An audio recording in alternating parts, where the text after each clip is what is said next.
很多人炒茄子的时候都是直接放油炒，或者说用油炸一下，其实这种做法非常的不健康，油特别大。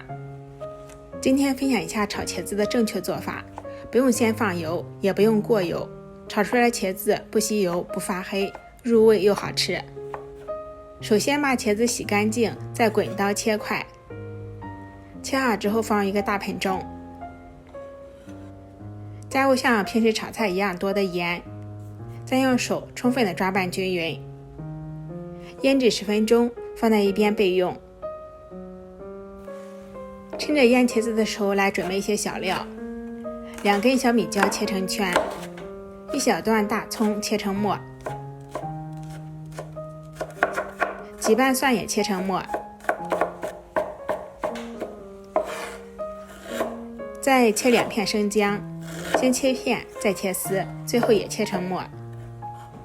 全部切好之后放一边备用。再来调一个料汁，2勺生抽，1勺香醋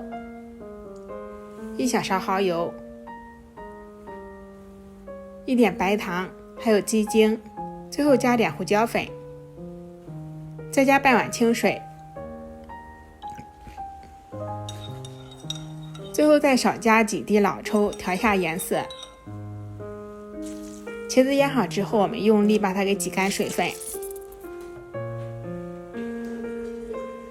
再把粘在一起的茄子轻轻的抖散，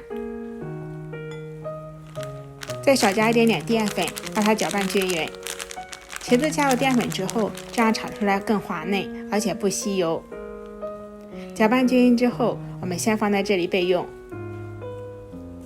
锅提前烧热，不用放油，直接放入茄子，我们小火慢煎，煎至茄子表面金黄变软，盛出备用。另起锅，加入少许食用油，油热放入小料爆香，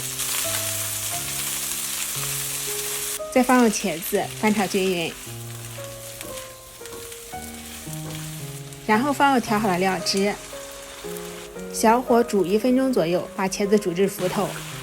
如果水比较少，我们可以再加一些水，最后大火收汁，我们的茄子就炒好了。这样炒出来的茄子不吸油不发黑，而且特别的入味好吃。做法呢也非常简单，喜欢的话就收藏起来试一下吧。喜欢我的视频就收藏、点赞、关注、转发一下哦。下期节目再见，感谢您的观看。